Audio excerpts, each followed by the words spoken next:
Hello students, welcome back to plus 2 tutorial. In last tutorial we discussed about colligative properties. First was relative loading in vapor pressure and second was elevation in boiling point. Both of them was depends upon non-volatile solute. If we add non-volatile solute to solvent, then vapor pressure decreases and boiling point increases. Today we will discuss about depression in freezing point. Clear? So let us start. Next is depression in freezing point. What it mean?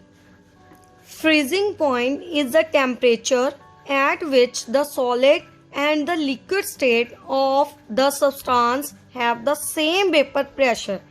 मान लीजिए हमारे पास कोई भी solvent है like water को हम freeze भी कर सकते हैं. उसका फ्रीजिंग वेपर प्रेशर इतना होगा हमारे पास. अगर लिक्विड में वेपर प्रेशर देखें तो इतना होगा. हमारे पास एक पॉइंट बी आ जाएगा जब हमारे पास फ्रोजन सॉल्वेंट और लिक्विड सॉल्वेंट का वेपर प्रेशर क्या हो जाएगा, सेम हो जाएगा. क्या है बी पॉइंट पे?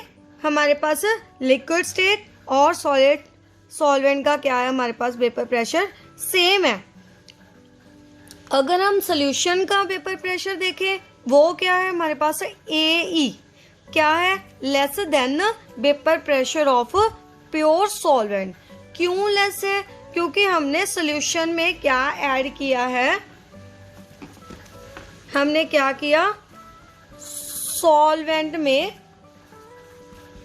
सोल्यूट ऐड कर दिया. सोल्यूट क्या था हमारे पास, नॉन वोलेटाइल. जब हमने नॉन वोलेटाइल सोल्यूट को ऐड किया सॉल्वेंट में तो हमारे पास जो उसका वेपर प्रेशर है वो क्या हो जाएगा, कम हो जाएगा. जब हमारे पास वेपर प्रेशर कम हो गया इट मीन्स उसको फ्रीज करने के लिए हमारे पास टेम्परेचर भी क्या करना पड़ेगा, कमी डिक्रीज करना पड़ेगा. It means depression in freezing point means उसका जो फ्रीजिंग पॉइंट है वो क्या हो गया, हमारे पास लेस हो गया as comparison to solvent. Mathematical expression देखिए, delta T F is equal to T F not minus T F means हमारे पास क्या आ गया, depression in freezing temperature. Change क्या आ गई हमारे पास, किसके इक्वल है, प्योर सॉल्वेंट माइनस सोल्यूशन. क्योंकि सोल्यूशन का टेम्परेचर क्या है हमारे पास, कम है. क्यों? Due to addition of non volatile solute. Non volatile solute add करने के कारण सोल्यूशन का फ्रीजिंग टेम्परेचर क्या हो जाएगा, हमारे पास डिक्रीज हो जाएगा. सो चेंज क्या आ गई, सब्ट्रैक्ट कर दीजिए, टोटल चेंज आ जाएगी टेम्परेचर में. अब देखिए हमारे पास जो डिप्रेशन इन फ्रीजिंग टेम्परेचर है किस पे डिपेंड करता है, एम पे. एम क्या है, मोलर कंसंट्रेशन ऑफ सॉल्यूशन. उसकी कंसंट्रेशन कितनी है, कितने नंबर ऑफ अमाउंट ऑफ हमने नॉन वोलाटाइल सोल्यूट उसमें ऐड की है, उस पर डिपेंड करता है. प्रोपोर्शनैलिटी का साइन हटा के हम क्या लगा लेंगे, कांस्टेंट. क्या आ जाएगा हमारे पास, के एफ क्या है, depression in freezing point constant. ये आ गया हमारे expression for depression in freezing point constant temperature के लिए. अगर हमारे पास सोल्यूशन 1 मोलर है तो डेल्टा टी एफ की वैल्यू क्या आ जाएगी हमारे पास, किसके इक्वल आ जाएगी, कांस्टेंट के एफ के इक्वल. क्लियर. नेक्स्ट देखिए, determination of molar solute from depression in freezing point. जैसे कि हमने लास्ट में एलिवेशन इन बॉइलिंग पॉइंट वगैरह में फाइंड आउट किया था.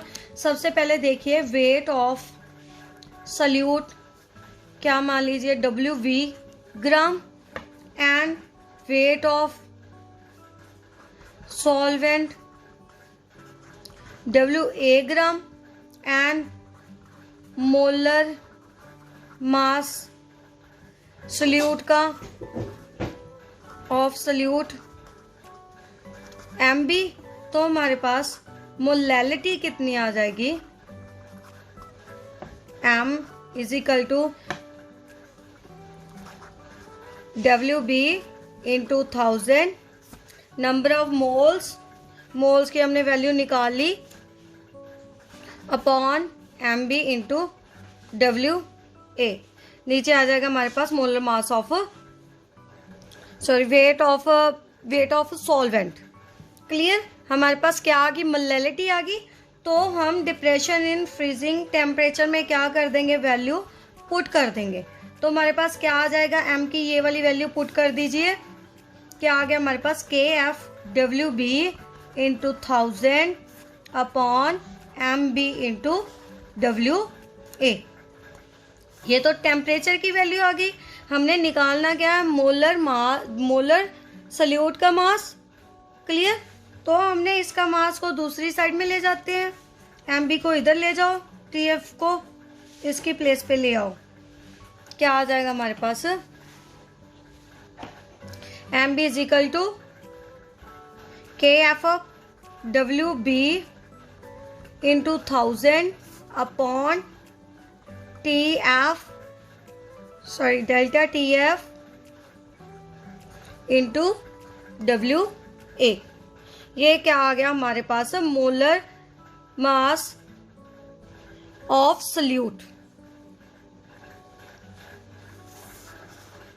क्लियर, नेक्स्ट एक है ऑस्मोसिस। इसमें हमने क्या लिया, एक कंटेनर ले लिया जिसमें क्या है हमारे पास वाटर प्रेजेंट है। कंटेनर में हमने एक थिसल फनल को इन्वर्टेड रख लिया। थिसल फनल को रख के उसके डाउन साइड में क्या लगा हुआ है, एक सेमी परमिएबल मेम्ब्रेन लगी हुई है। किस किस की बनी होती है, एक animal blender and parchment paper. कौन सी हो सकती है हमारे पास, animal blender and parchment paper. ये होती क्या है हमारे पास, सेमी परमिएबल मेम्ब्रेन होती है जो हमारे पास ओनली सॉल्वेंट को पास करती है। क्या करेगी, पर सेमी परमिएबल मेम्ब्रेन ने क्या करना है, जो इस कंटेनर में वाटर प्रेजेंट है इसको धीरे धीरे क्या कर लेना है, अब्जॉर्ब कर लेना है। वाटर को अब्जॉर्ब करेगी तो वाटर अब्जॉर्ब करके किस में चला जाएगा, थिसल कंटेनर में क्या हो जाएगा, चला जाएगा। क्लियर, सिर्फ ये हमारे पास सॉल्वेंट को ही पास करेगी, ना कि सोल्यूट को। सोल्यूट को नहीं पास करेगी। क्यों, क्योंकि सोल्यूट के पार्टिकल्स का साइज क्या होता है, बड़ा, लार्ज। सो उसे क्या नहीं करेगी, ये अलाउ नहीं करेगी पास होने के लिए। क्योंकि हमारे पास जो सेमी परमिएबल मेम्ब्रेन है उसने सिर्फ स्मॉल पार्टिकल्स को क्या करना है, पास आउट करना है। लाइक लिक्विड वाटर पास हो जाएगा एंड सॉल्वेंट पार्टिकल्स उसी में रह जाएंगे। क्लियर, तो हमारे पास क्या हो जाएगा, सेमी परमिएबल मेम्ब्रेन ने क्या किया, धीरे धीरे ये वाला कंटेनर वाला वाटर को क्या कर लिया, अब्जॉर्ब कर लिया। अब्जॉर्ब करके देखिए जो हमारे पास शुगर सोल्यूशन है उसका लेवल क्या हो गया, हमारे पास इंक्रीज हो गया। Water passes through the solvent into the solution. Solvent से किस में पास हो गया, हमारे पास सोल्यूशन से। तो हमारे पास क्या रिजल्ट आया, water passes into the solvent, water passes into the thistle funnel and the level of the solution in the thistle funnel क्या हो जाएगा, raises gradually. Clear, and the process is known as osmosis. Means the phenomenon of flow of solvent through semi permeable membrane from pure solvent to the solution. किस में से पास हो रहा है, pure solvent से सॉल्यूशन की ओर जा रहा है। क्लियर, ऑस्मोसिस किसके थ्रू होती है, प्योर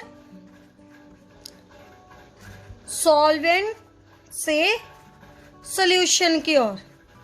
इट मीन्स सॉल्यूशन क्या है हमारे पास, मोर कंसंट्रेटेड है मोर कंसंट्रेटेड है। प्योर वाटर क्या है हमारे पास, सॉल्वेंट क्या है, लेस कंसंट्रेटेड, लेस कंसंट्रेशन है इसकी। इट मीन जो ऑस्मोसिस है किसके थ्रू होती है, low solute concentration to higher solute concentration, जिसमें सल्यूट की कंसंट्रेशन ज्यादा होती है उसकी और क्या होगी हमारे पास, ऑस्मोसिस होगी। क्लियर। देखिए difference between osmosis and diffusion. Osmosis किसके थ्रू होती है हमारे पास, सेमी परमिएबल मेम्ब्रेन के थ्रू। क्लियर। डिफ्यूजन क्या है, डिफ्यूजन मान लो दो लिक्विड ले लो चाहे दो गैसेस ले लो, एक दूसरे में अच्छे से क्या हो जाती है, मिक्स हो जाती है, that process is known as diffusion. Clear. So diffusion के लिए हमें कोई सेमी परमिएबल मेम्ब्रेन की जरूरत नहीं होती, ऐसे ही हमारे पास सोल्यूशन क्या हो जाते हैं, सॉल्वेंट्स क्या हो जाते हैं, डिफ्यूज हो जाते हैं। सेकेंड पॉइंट देखिए, सेकेंड पॉइंट क्या है, जो ऑस्मोसिस इन्वॉल्व करती है movement of the solvent only. Clear. इसमें सिर्फ क्या मूव होता है, सिर्फ सॉल्वेंट मूव होता है सेमी परमिएबल मेम्ब्रेन के थ्रू।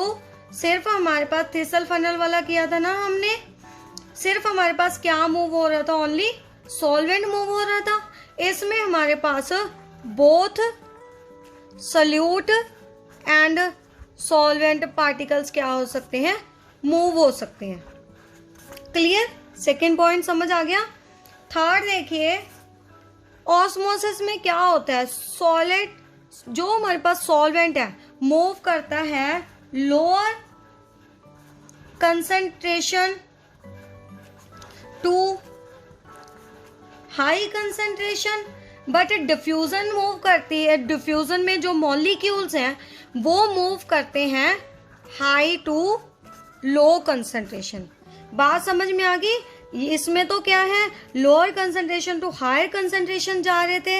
लास्ट में जब हमने ऑस्मोसिस में एग्जांपल की थी, जो क्या था, शुगर सोल्यूशन में कंसंट्रेशन सोल्यूट की क्या थी, ज्यादा, तो शुगर सोल्यूशन क्या कर रहा था, अब्सॉर्ब कर रहा था वाटर को। It means lower concentration to high concentration जा रहा था, मूव कर रहा था सॉल्वेंट। इसमें क्या है, high concentration to low concentration क्या करेगा, हमारे पास मॉलिक्यूल्स क्या करेंगे, मूव करेंगे। क्लियर। नेक्स्ट फोर्थ पॉइंट देखिए, osmosis is limited to solutions only, but ये किस में होती है, ये सिर्फ ओनली सॉल्यूशंस में होती है, ये हमारी गैसेस में भी होती है और लिक्विड्स में भी होती है। क्लियर। ये किस में होगी, ओनली सॉल्यूशंस में, जिसमें लिक्विड हो, जो हमारे पास क्या कर सके, सेमी परमिएबल मेम्ब्रेन के थ्रू मूव कर सके, उसमें ही हमारे पास क्या होगी, ऑस्मोसिस प्रेजेंट होगी। नेक्स्ट देखिए, ऑस्मोसिस है, ऑस्मोसिस को हम रोक भी सकते हैं एंड उसको रिवर्स भी कर सकते हैं। रिवर्स कैसे करेंगे, उस पर प्रेशर अप्लाई करके।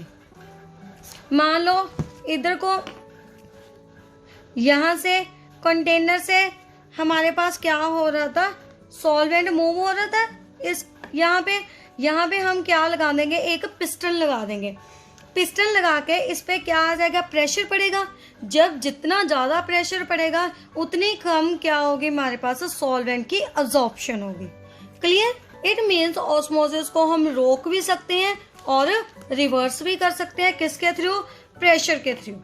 क्लियर। एंड नेक्स्ट, डिफ्यूजन को ना तो हम रिवर्स कर सकते हैं, ना ही हम क्या कर सकते हैं, स्टॉप कर सकते हैं, रोक सकते हैं। क्लियर। ये पॉइंट है हमारे डिफ्यूजन और ऑस्मोसिस के। नेक्स्ट एक है ऑस्मोटिक प्रेशर। ऑस्मोटिक प्रेशर क्या है, मान लीजिए हमारे पास है ये सेम कंटेनर है, इसमें सॉल्वेंट प्रेजेंट है,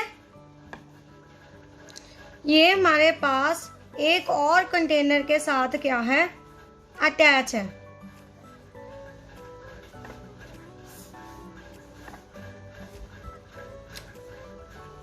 क्लियर। इसमें क्या है, हमारे पास सॉल्वेंट है, इसमें सॉल्यूशन है। यहाँ पे हमारे पास क्या है, एक सेमी परमिएबल मेम्ब्रेन, जिसने क्या करना है, हमारे सॉल्यूशन को इधर उधर क्या करना है, पास करना है। क्लियर। यहाँ पे हमने क्या लगा दिया, एक पिस्टन लगा दिया जिसका प्रेशर क्या है, P एटमॉस्फेरिक प्रेशर।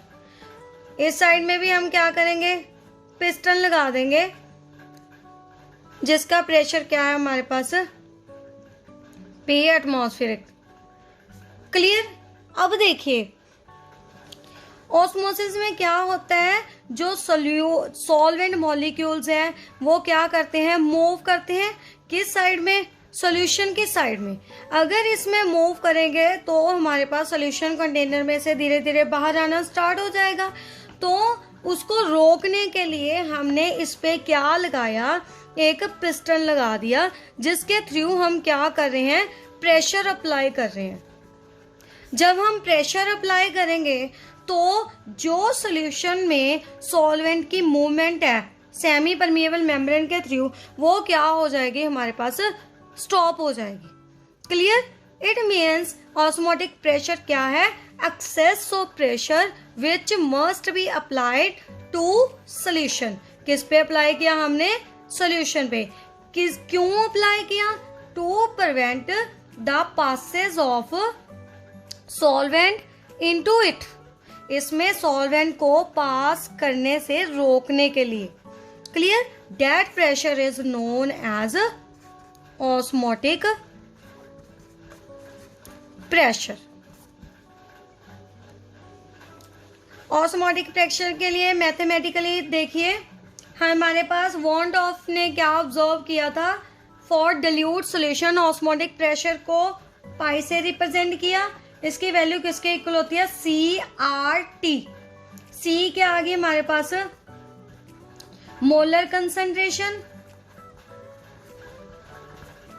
R क्या है, गैस कांस्टेंट जिसकी वैल्यू क्या होती है हमारे पास, फिक्स होती है, T temperature. It means R gas constant, temperature दोनों कांस्टेंट, एंड हमारे पास जो ऑस्मोटिक प्रेशर है वो किसके डायरेक्टली प्रोपोर्शन हो जाएगा, C के।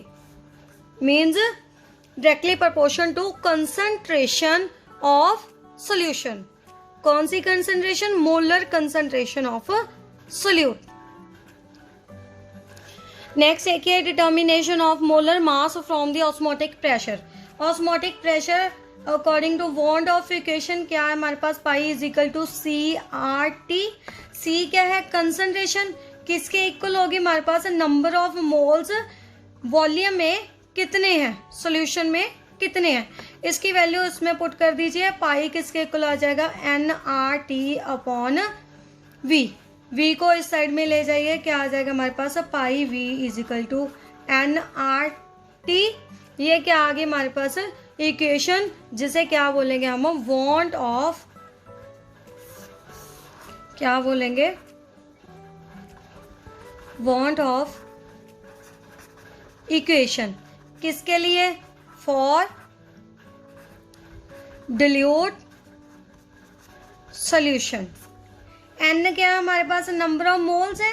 सो N को हम क्या लिख सकते हैं, गिवन मास सॉल्यूट का अपॉन उसका क्या आ जाएगा, मोलर मास। तो इसकी वैल्यू इसमें क्या कर दीजिए, पुट कर दीजिए, तो हमारे पास क्या आ जाएगा, pi V is equal to WB upon MB साथ में RT। अब हमने किसकी वैल्यू पता करनी है, मोलर मास की सॉल्यूट के।